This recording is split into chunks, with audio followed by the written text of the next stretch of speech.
first guests tonight are an Academy Award-winning actress and producer and an internationally best-selling author. And together they wrote the new novel Gone Before Goodbye, which is on sale now. Please welcome to the show Reese Witherspoon and Harlan Coben, everybody.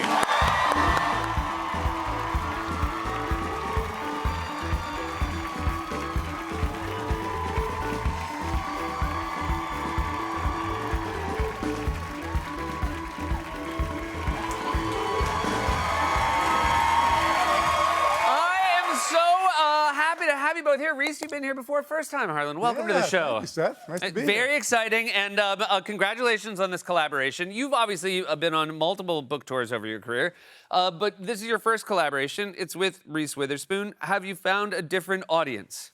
Bigger. Yep. And basically, I'm just eye candy. I mean, people come to see Reese. I'm just like next to her. Like I'm waving. I don't speak. No one cares. I'm there. I love it. That's fantastic. It's great. When you've written books before, you've never written nonfiction. Fiction. So when you wrote this, or when you had the idea to write this, how did you know that Harlan was somebody you wanted to collaborate with? Oh my gosh. Well, I've been the biggest Harlan fan for years and years. I mean, he's written 38 novels. Just the best thrillers. He's the master of the twist and the double twist. So when I had this idea, it was a character, and then I was like, oh, this is a thriller. I knew how to write a character, but I didn't know how to write a novel. So the first thing I thought was, why don't I call Harlan Coben? When you received this incoming call, Harlan, because you've never collaborated before, like you don't have a reputation as someone who, like, you know, joins up with famous actors.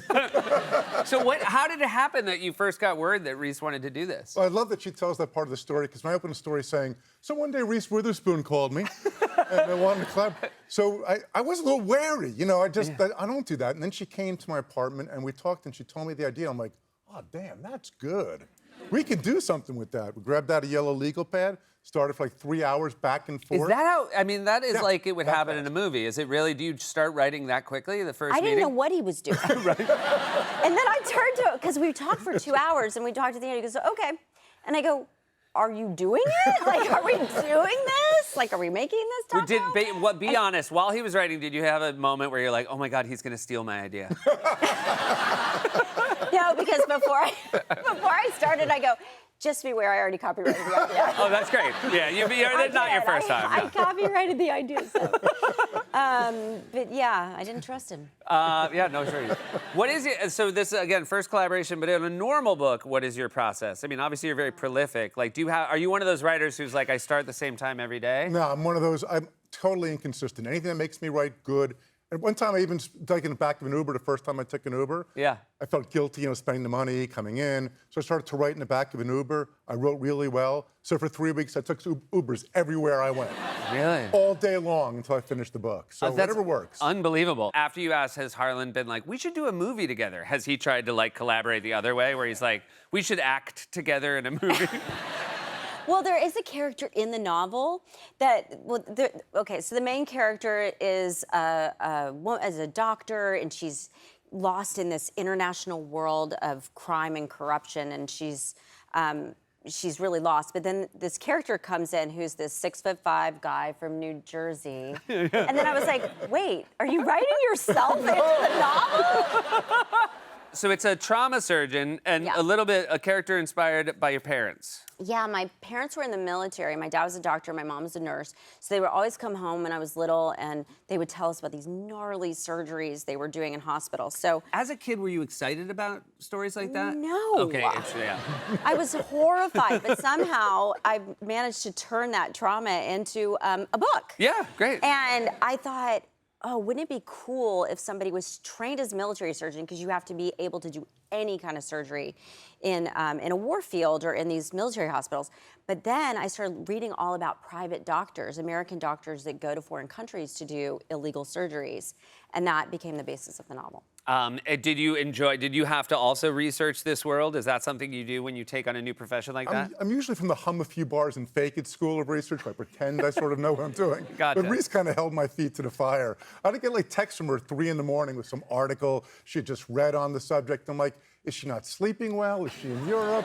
What's going on? So we communicate like every single day on. We both became ridiculously obsessed with this whole story. We were obsessed. It was not pretty. And we kept texting each other. We talked every day. day, and then every 2 weeks we'd get together and just download information and break the. It was so fun. I warned her, novels like a sausage. You might like the final taste.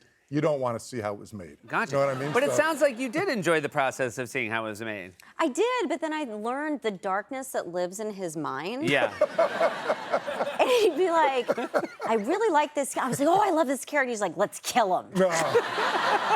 Let's hold him down and take out that one. And I was like, Let's be fair. By the end, I had like, well, you'd come in and go, I want to kill this person, and I have a great twist. I'm like, whoa, ease down, Tiger. Oh my God. Became worse than I hope did your by the apartment doesn't have thin walls, or else your neighbor was like, yeah, they're plotting a murder. There's an audiobook. You provide one of the voices. Have you read your audiobooks? Do you ever? I read one of the, it's the worst experience I've ever had in my life. Have you ever Yeah. done it? First of all, they expect you to speak about this fast, and I don't. Yeah. I hated it. But Reese did it, and she got mad at me during the reading. I did. Why? Well, first of all, it takes 36 hours. I know you guys, you listen to the 10 hours, and that seems insanely long. 36 hours to record. Yeah. And then I would get to these giant sequences. You'd think it would be like the medical sequences where I had to describe surgeries. It was literally, he put in this whole sequence that there's this fancy gala and they have cheese from around the world. It was pronouncing all the different kinds of cheeses. There was like cheese from France and cheese from Belgium and cheese from Germany. And I was like, what are these cheeses? Yeah. I made them stop the recording and like FaceTime. And I was like, dude, there's so much cheese. Did you ever think, the people who are listening to the audiobook will probably never read the hard copy, that you could just like be like, there were so many cheeses. And they're just Sometimes, yeah. sometimes I was like, you know what, can we just skip over and just get to, there was lots of cheese. Now, obviously, at this point in your career, I think people see your name in a book, and they're like, they know the quality they can come to expect, and they're excited. But also, like, a gripping title, obviously that matters. Yeah. I feel like you understand that. And like, Gone Before Goodbye is a great title. Like, how did that come up, and when did you know that was the winner? I kind of threw it at Reese like randomly. I don't know. We were going back and forth, and I go, ooh, like 10 different titles, and Reese kind of grabbed onto that one and held onto it. It's insane. You sit next to him and he's like, it's all gold. It's crazy. Like, we were trying to come up with a tagline for the book, and I was like, oh, it could be this or that, and he was like, I don't remember what it was. Don't ask me. some wounds shouldn't heal. And I was like, how did you come up with that? Genius. That would be such a bummer. You would spend all day coming up with someone, I was and then like, she was lost, and he was like, some wounds never heal. and you're like, I was like, that's it. So anyway, it was great. It was so fun. Obviously, I think people will probably ask you, like, oh, will you want to adapt this into a film? And if so, obviously we know there's a really good Harlan part. But you've had work adapted, and Yes. there's a great French film called Tell No One. Was a 2001 book, 2006 film. Yep.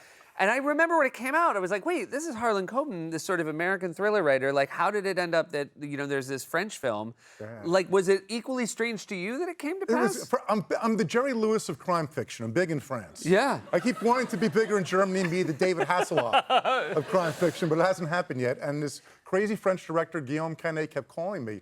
And I love what he had the idea for it. So I said, yeah, dude, you can have it. And I'm never regretted it. Was it really? I mean, it must have been exciting. Obviously, anytime you see, something that you do adapted, but to see it adapted in a foreign language must have been even cooler. I love it. I tell Reese one of the great experiences for her will be when she first goes on set, and we do make this hopefully one day. Yeah. And you walk on set, and I think I had this silly idea in my house, and now all these people are bringing it to life, and Netflix Yeah. will push a button and 300 million people get it. And that's going to happen for Reese now. Like, Yeah. she never had that before where she had this little idea. Yeah. And now you're going to go on a set. You're going to be And so all- excited when it's you gonna be see great. the day they do the cheese scene. You're going to lose your mind. I'm gonna make him deal with the cheese. I'm gonna have a no cheese policy. Also, congratulations, of just briefly, season 4 of The Morning Show. Thank Not only a you. wonderful show, but it just seems like everybody. It seems like everybody I talk to who's involved with that show just really appreciates that, like, this thing that's so hard to do in this day and age, where you've created this family of incredibly talented people who all seem to really appreciate how special it is to work with each other. Oh, thank you. I mean, we're having such a great time because also we're dealing with things like AI and deep fakes and, just so much stuff. I can't even tell you. Episode 9 and 10 are so crazy. You think it's crazy right now? It just gets so good, and we're really proud of the show. You know, we work really hard to get amazing actors in there, and we have Marion Cotillard this year and Jeremy Irons. So I'm so happy people are liking it. People are like stopping me on the street and going, Wow. "Oh my God, that was such a good episode." Congratulations on that. Congratulations on the book. Thank New York you, Times Seb. bestseller. #1. You guys are the best. Thank you so much for being here together. Thank you. Reese Witherspoon, Harlan Coben, everybody gone before goodbye. It's available wherever you buy your books. So please support local and independent bookstores. Stick around. Be right back with Chloe Feynman.